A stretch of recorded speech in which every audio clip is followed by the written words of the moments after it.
হ্যাঁ জোরে কামড়িস আইসো।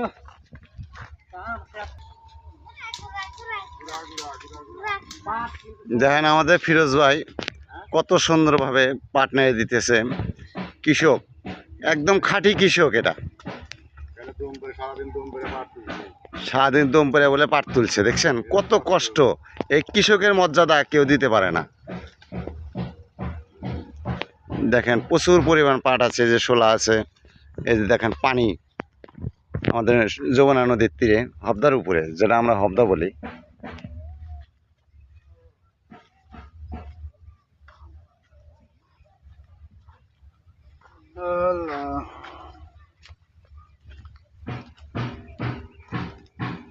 দেখেন আরাবান দিছে। এই যে এটা হলো সিস্টেম পাট নেড়ে দেওয়ার।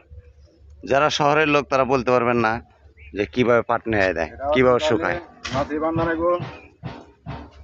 আচ্ছা ভাই, এই পাটটা ভেজা নেড়ে দিচ্ছেন, তারপরে কি করবেন? এটা শুকানোর পরে আবার ঝাঁকি দেওয়া লাগবে। হ্যাঁ হ্যাঁ, ঝাঁকি দিয়া এই যে এইভাবে মোটা বান্ধা লাগবে। ও তারপরে এটা শুকানোর পরে বিক্রি করা হয়, তাই না?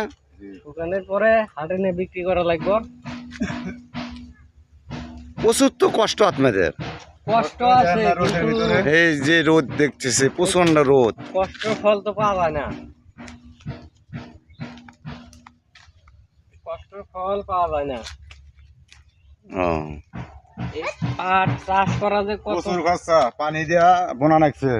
কত কষ্ট। পানি দিয়ে বুনতে হয়। জি খরাত করছিলাম, 2বার পানি দিয়ে বোনা লাগছে। সার পানি দিয়ে কিছুতে কামড়া দিয়ে কিছুই থাকে না, লস। এটা মন বা বিক্রি হয় নাকি?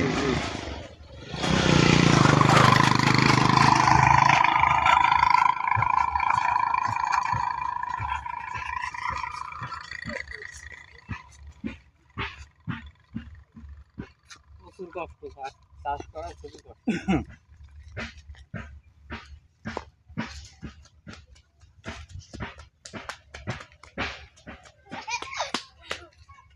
ক্যামেরা আটকাও।